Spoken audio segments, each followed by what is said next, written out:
There were occasions when I would receive a report in which a U.S. person was referred to.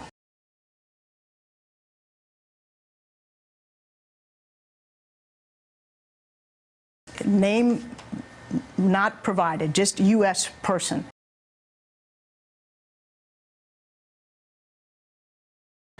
And sometimes in that context, in order to understand the importance of the report and assess its significance, it was necessary to find out or request the information as to who that U.S. official was.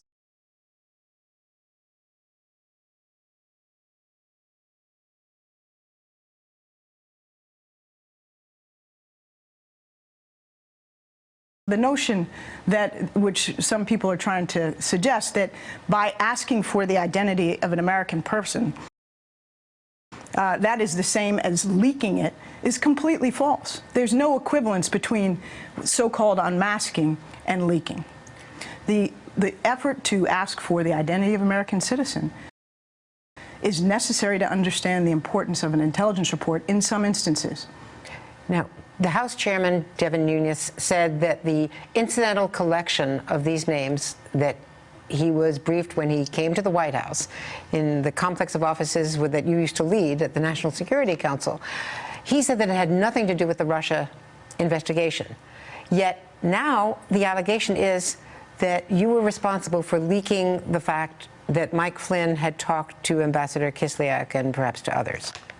Is there any truth to that? I can't get into any specific reports. I don't know what Devin Nunes reviewed at the White House. What I can say is that there is an established process for senior national security officials to ask for the identity of U.S. persons in these reports. To get beyond that, Andrea, is to disclose classified information, and those people who are doing that are doing something very wrong. Did the pace accelerate during the transition? Perhaps in early December, perhaps when the president ordered an investigation into the hacking, the Russian hacking.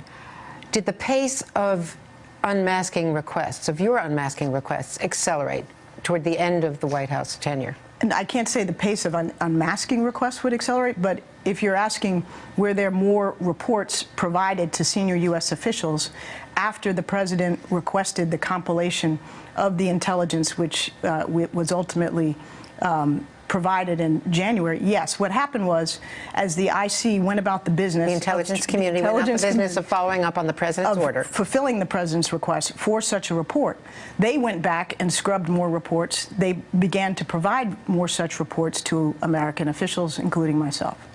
And did you make more requests to find the identity of Americans who had been picked up in incidental collection? I'm not asking you the substance, which I know is classified, but were there more instances where at the tail end of the administration that you had to make, that you felt you had to make those requests to follow up on the raw data you were looking at? Andrea, I really can't be particular about the pace, because understand that over 8 years, for me and others who served, it was not uncommon. In fact, it was necessary at times to make those requests to find out the identity of U.S. officials.